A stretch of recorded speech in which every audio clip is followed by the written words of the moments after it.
오늘 본문의 말씀은 예수님이 살아나셔서 이제 여러 가지 모습들 가운데 제자들에게도 보이시고 그리고 이제 여인들에게도 보이셨지만 처음에는 그들이 예수님이 살아나신 것인지 동산직인지 구분이 안 되었습니다.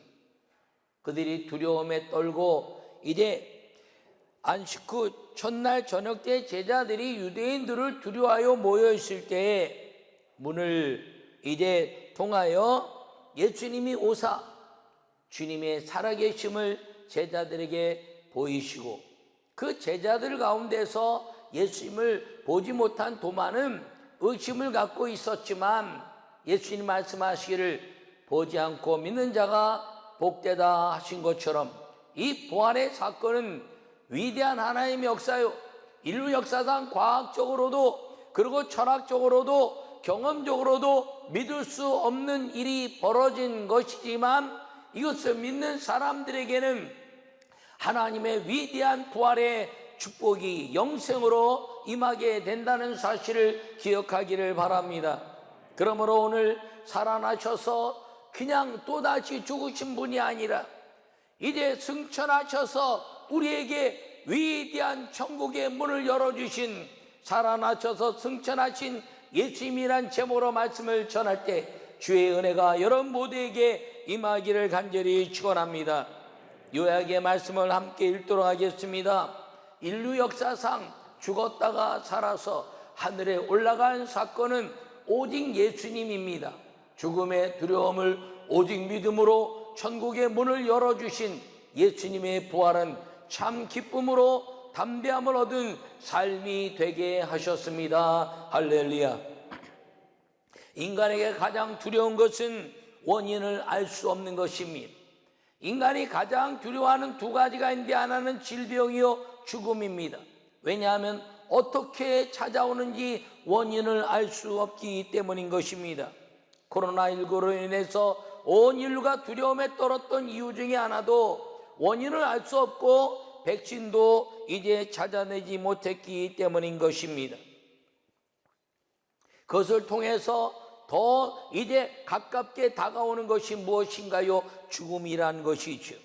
우리에게 알지 못하게 찾아오는 이 질병과 죽음의 문제는 이 하나님에 대한 말씀의 불순종이요, 그리고 영생이 사라진 것도 이제 하나님의 말씀에 대한 불복종으로 인해서 너희가 정령 죽을 것이다 말씀하신 하나님의 말씀 때문에 이루어진 것이므로 이제 마귀의 권세를 깨뜨리시는 그 은혜가 임하기만 하면 우리에게는 영원히 사는 비밀이 우리에게 이제 있었는데 그 모든 비밀을 깨뜨리시고 약속이 되게 하신 그 은혜가 무엇이냐면 육신으로 오신 예수님이 죽으셨다가 살아셔서 승천하시고 성령을 부어주시며 그리고 하늘문을 여시고 죽음에 대한 두려움을 깨트려 영생에 대한 은혜를 우리에게 주신 그 은혜가 바로 이 부활의 역사요, 오늘의 이 말씀의 역사요, 하나님의 살아계신 예수님이 오신 은혜라는 사실을 기억하기를 간절히 축원합니다. 그 첫 번째 우리의 말씀을 함께 읽도록 하겠습니다. 살아나신 예수님은 연합하게 하셨습니다. 할렐루야. 오늘 본문에 말씀하시기를 전할 때 제자들이 유대인들을 두려워하여 모인 곳에 문들을 닫았다 이렇게 말합니다. 왜 유대인들을 두려워하였나요? 유대인들이 예수님을 십자가에 못 박았고 그리고 그들을 이제 빌라도 법정으로 이제 그들이 이끌어갔기 때문인 것입니다. 자기들도 예수님처럼 죽임을 당할까 봐 두려워하는 그 두려움 속에 예수님이 살아나셔서 찾아오신 것입니다. 할렐루야. 예수님은 찾아오셔서 흩어진 마음, 분열된 마음, 잘못된 생각들을 버리고 기쁨으로 하나 되게 만드신 연합의 사건이 부활의 사건이라는 사실을 기억하기를 간절히 축원합니다. 이 부활의 아름다운 것을 통해서 이제 연합하게 하셨는데 두려웠던 제자들이 연합했으며 그들이 이제 그 디베랴 바다에 흩어져 있던 이 7명의 제자들과 나눴던 제자들을 예수님이 다시 연합하게 하셨습니다. 누가복음에 보면 엠마오로 내려가는 제자들을 예수님이 찾아가셔서 부활하신 소식을 증거하시면서 다시 예루살렘으로 모이게 하는 연합의 사건이, 부활의 사건이 된 것입니다. 예수님이 부활하셔서 열흘 동안 이제 모든 곳곳에 부활하신 예수님 말씀하시고, 이제 마지막 감람산에 고린도전서에 말씀하고 있는 것처럼 500의 이제 성도들이 모여서 예수님을, 아름답게 부활하신 예수님을 찬양하게 한 사건의 연합이 부활의 연합이었다는 사실인 것입니다. 그리고 승천하시면서 말씀하셨습니다. 사명을 주셨습니다. 예루살렘을 떠나지 말고 내가 내게 이제 은혜를 주실 것이니 성령이 오시기까지 기다리라. 성령이 너에게 마시면 너희가 예루살렘과 사마리아 땅끝까지 이르러 내 증인이 되리라 말씀하시고 승천하셨습니다. 승천하시면서 하신 말씀이 너희가 본 그대로 오실 것이다. 할렐루야. 예수님은 그냥 살아나신 분이 아닙니다. 예수님은 그냥 살아나셨다가 또 어느덧 살다가 사라지신 분이 아니라 살아나셨다가 승천하셔서, 그리고 우리에게 성령을 부어주신 하나님이심을 기억하기를 간절히 축원합니다. 그리고 그들이 다시 모여 120명의 성도들이 연합하게 하시고 기도로 그 연합을 통해서 부활하신 주님을 믿음으로 받아들였더니, 그 부활하신 주님의 연합으로 이른 120명의 성도들에게 성령이 임하시고 그 성령으로 두려움에 대한 것, 죽음에 대한 것, 그리고 이제 하늘의 아름다운 소망을 주신 그 은혜가 살아나신 예수님의 연합의 부활의 사건이라는 사실을 기억하고, 여러분, 이 부활절에 온 인류가, 온 교회가 영으로 연합하는 이 부활절의 축복이 우리 교회와 우리 감리교회와 모든 민족과 세계 교회에 임하기를 간절히 축원합니다. 유대인들은 이 부활절에 대한 이제 이스라엘 지금 현재는 중요하게 생각지 않습니다. 그런데 이 아름다운 역사는 무엇이냐면, 매 주일이 6월절이요, 매 주일이 부활절이고 매 주일이 성령주일입니다. 여러분, 이 부활절을 기해서 예배가 회복된 이 모든 예배의 은혜가 이제 다시 지속적으로 예배하고 하나님께 영광 돌리는 모든 교회와 성도들의 연합이 우리 모든 성령의 은혜로, 하나님의 능력으로 모든 사람들에게 임하기를 간절히 축원합니다. 두 번째, 함께 말씀을 읽도록 하겠습니다. 살아나신 예수님은 평강을 주셨습니다. 할렐루야. 여러분, 둘째, 너에게 평강이 있을지어다, 이렇게 19절에 말씀하고 있습니다. 두려워 떠는 제자들에게 찾아오셔서 너희에게 평강이 있을지어다. 두려움이 평강으로 바뀌는 순간입니다. 여러분, 숨이 편안해지는 것입니다. 오늘 예수님께서 말씀하시기를, 제자들에게 보면 말씀하시기를, 숨을 내쉬며 가라사대 너희에게 평강이 있을지어다.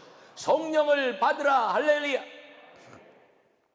이 숨을 내쉬며 말씀하신 성령을 받으라는 것은 성령이 숨이기 때문입니다. 호흡이기 때문입니다. 호흡을 잃어버렸다가 하나님의 생기가 우리 안에 들어오고 생명이 이루어짐으로 말미암아 성령이 우리에게 오심으로 인하여 우리의 호흡이 아름다워졌는데, 그 사건이 무엇이냐면 부활의 사건이라는 것입니다.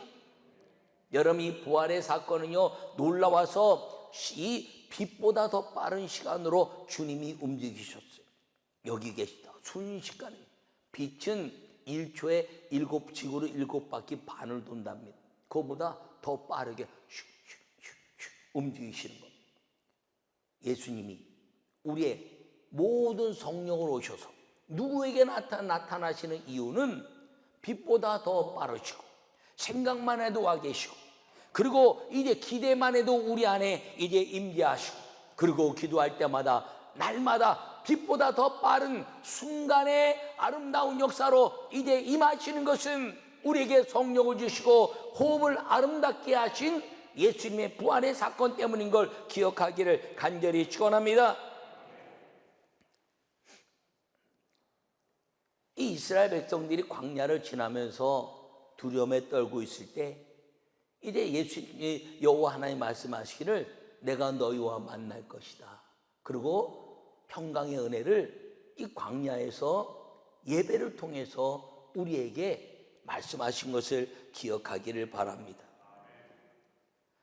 여호와 하나님께서 얼굴을 향하여 우리에게 대일에 보여주셨다 하는 것이 예배인 것인데, 내가 너희로 얼굴을 향하여, 왜 얼굴을 향하나요?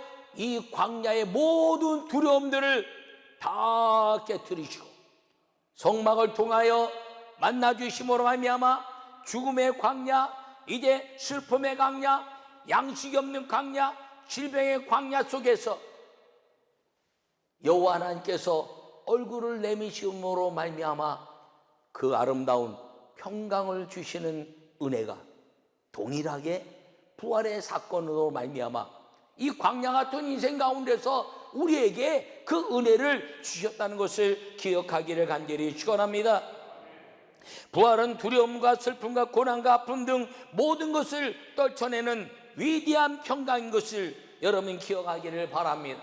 왜냐하면 이제 여호와 하나님이 얼굴을 내미셨을 뿐 아니라 예수님이 부활하심으로 말미암아 성령이 오셔서 우리 안에 내주하시고 우리와 함께 동행하시는 위대한 은혜를 주셨기 때문인 걸 기억하기를 간절히 축원합니다.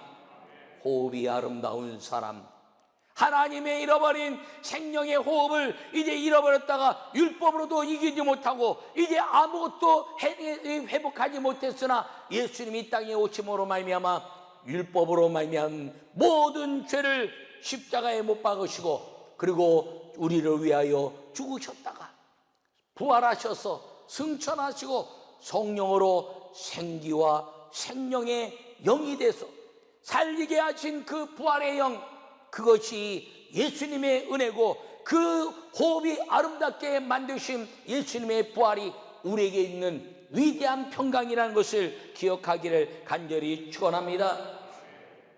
그러므로 두려워하지 마세요. 내가 세상을 이겼나니 너희는 담대하라. 할렐루야. 여러분, 질병이 두렵지요, 죽음이 두렵지요. 그러나 한 번 사는 인생 가운데 하나님은 고치시고 하나님은 살리시고 하나님은 역사하셔서 사명 있는 자는 죽지 않으며 예배하는 자는 하나님의 임재를 통해서 하나님의 뜻에 따라서 부활의 주님과 언제나 사나 죽으나 살게 하시는 은혜가 우리 모두에게 있다는 것을 기억하기를 간절히 축원합니다. 평강의 예수님께서 우리 모든 성도들에게 숨을 내쉬며 성령을 받으라 말씀하신 그 성령으로 부활하신 주님의 평강이 임하기를 간절히 축원합니다. 세 번째 말씀을 읽겠습니다. 살아나셔서 승천하신 예수님은 구원을 주셨습니다. 할렐루야. 23절에 너희가 누구의 죄든지 사하면 사하여질 것이요 누구의 죄든지 그대로 두면 그대로 있으리라 말씀하셨습니다. 여러분, 우리가 죄를 사하고 용서할 권한이 없습니다. 그러나 부활하신 주님으로 인하여 믿음을 갖는 사람들마다 예수님의 보혈의 피가 우리 안에 임하고 성령의 은혜로 말미암아 우리의 죄가 용서받은 사람들은 다른 사람의 죄를 용서한다는 것이 무엇이냐면, 내 죄를 용서받은 것처럼 너희도 예수님을 믿으면 죄가 용서받을 것이라는 거룩한 복음의 구원의 선포인 것을 기억하기를 간절히 축원합니다. 죄는 불순종이요 불순종의 결과는 죽음입니다. 선악을 알게 한 남의 실과를 먹지 말라. 내가 먹는 날에는 정령 죽으리라 한 것 때문에 그 실과를 먹었다가 죽는 인생이 되었으나 부활하신 예수님, 승천하신 예수님으로 인하여 믿는 모든 사람들마다 너희가 구원받을 것이다, 너희 죄를 내가 용서했다고 말씀하신 그 예수님의 은혜로 우리의 죄가 용서받은 것을 믿으시기 바랍니다. 그 용서받은 우리가 용서받은 그 감격의 예수님을 증거할 때 그 많은 사람들이 나와 함께 예수 그리스도 부활의 주님을 받아들이기만 하면 그들도 죄의 용서함을 받을 것이다 하는 말씀이 이 복음 증거에 대한 하나님의 아름다운 역사요. 오늘 본문에 말씀하고 있는 것처럼 너희가 누구의 죄든지 사하면 사해야 될 것이요 누구의 죄든지 그대로 두면 그대로 있으리라 하시니라 하신 말씀인 걸 기억하기를 축원합니다. 여러분, 이것이 믿음이라는 것입니다. 부활의 주님과의 함께하는 믿음, 나를 위해서 십자가에 죽으시고 그리고 율법의 모든 죄를 용서하신 그 예수님의 죽으심을 내 마음에 받아들여 부활의 주님을 믿기만 하면 내 죄는 용서받는, 사함받는 믿음의 사람, 하나님의 아들이 되는 걸 여러분 기억하기를 축원합니다.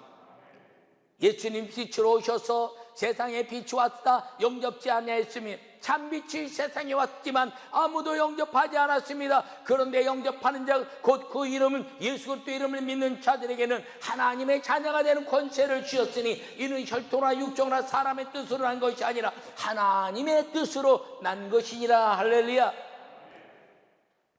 그래서 이 빛으로 받아들이는 사람들마다 하나님의 자녀가 되는데 이 빛의 아름다운 어둠을 물리치는 빛이 무엇인가요? 부활의 주님이란 것을 기억하기를 바랍니다. 이 부활의 주님이 누구의 모든 이 세상의 인류의 죄를 용서하셔서 그분을 믿기만 하면 우리가 죄 사함을 받고 우리가 네 죄든지 사하면 사하여질 것이요 그대로 있으면 그대로 있으란 말은 무엇이냐? 내가 용서받은 부활의 주님을 여러분도 믿으세요. 여러분 죄가 용서함 받습니다라고 선포했을 때 받아들이면 그저 구원받는 백성이요 받아들이지 않으면 그대로 죄 가운데 있게 되는 심판의 사람이 된다는 것입니다. 여러분, 예수님은 승천하시고 이제 부활하시고 승천하셔서 우리의 모든 죄를 용서하시고 우리를 죽음에서 구원하신 것을 믿으시기를 간절히 축원합니다. 죽음을 가져오는 마귀를 이기고 영생의 은혜를 누리는 구원이 이 바로 부활이라는 것입니다.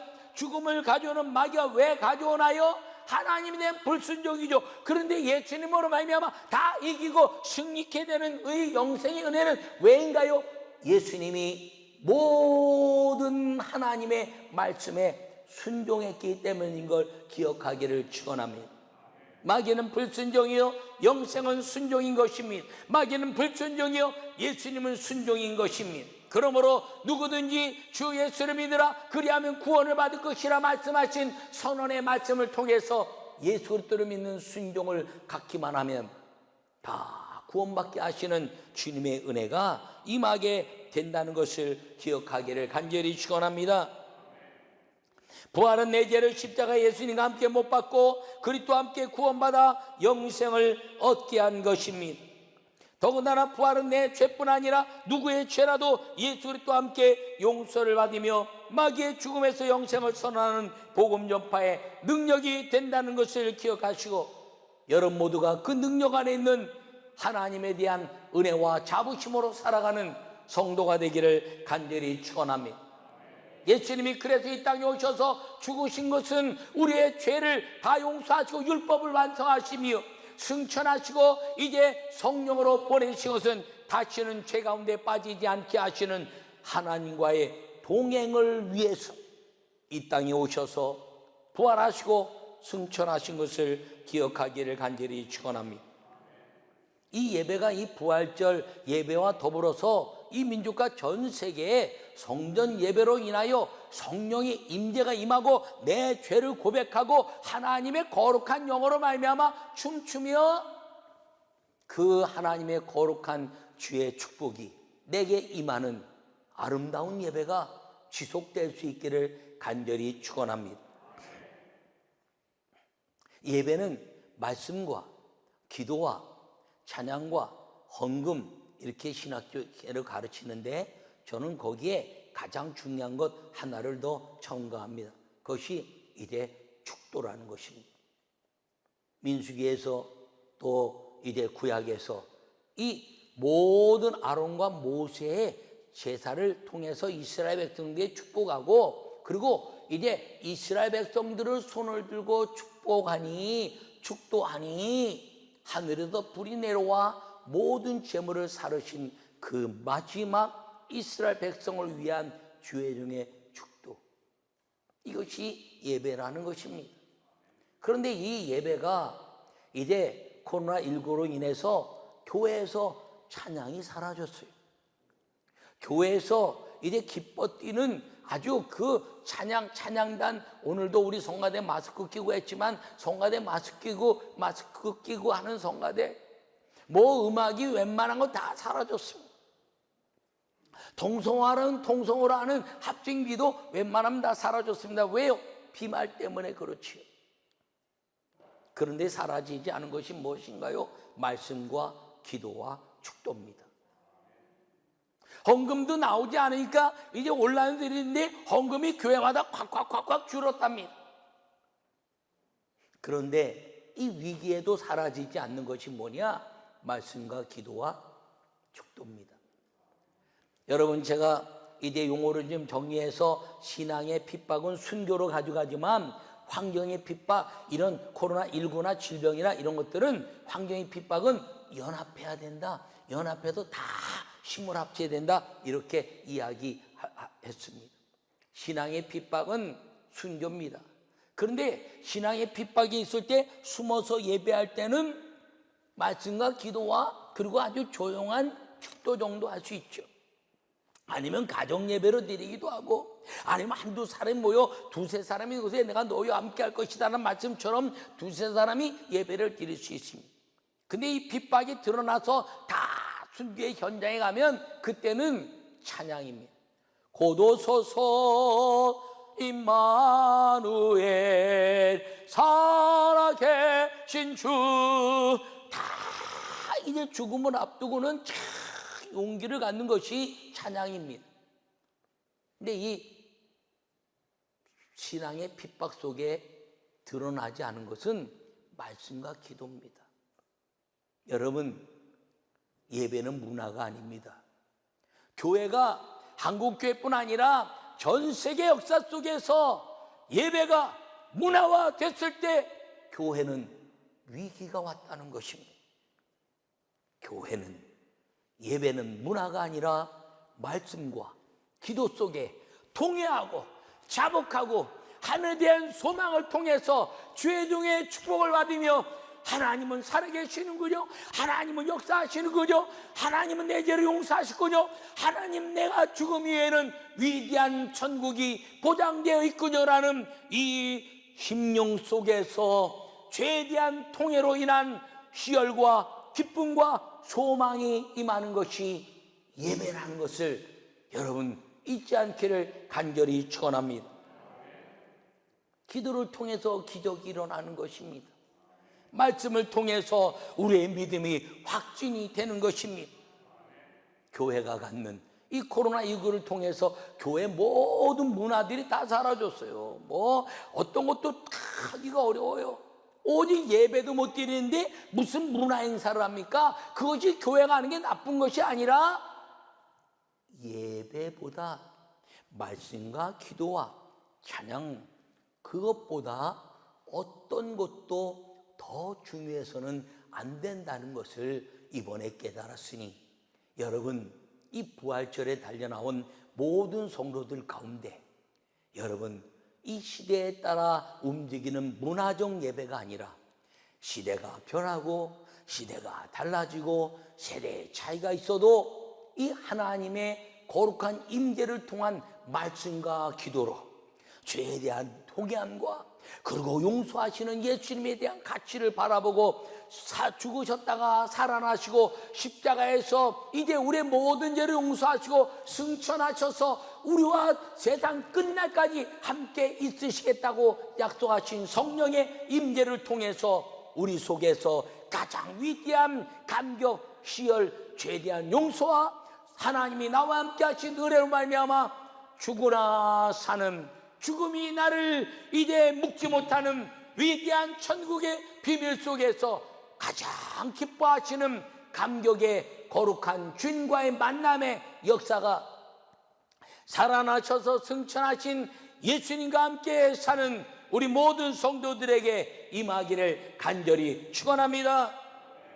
예수님의 부활을 믿어서 천국으로 연합하고 성령으로 호흡이 아름다운 평강을 누리며 구원의 은혜로 복음을 전파하는 살아계신 예수님의 제자이며 성도이며 하나님의 자녀된 권세를 누리고 사는 내가 세상을 이겼나니 담대하라 말씀하신 질병에 대한 것, 죽음에 대한 것, 죄에 대한 모든 것들을 깨뜨리신 성령과 함께 담대함으로 믿음으로 살아가는 살아계셔서 살아나셔서 승천하신 예수님의 거룩한 임재의 예배자가 되어 성령의 축복 속에 천국의 위대한 삶을 희망하고 꿈꾸고 그 믿음으로 살아가는 아름다운 성도들이 다 되시기를 간절히 축원합니다.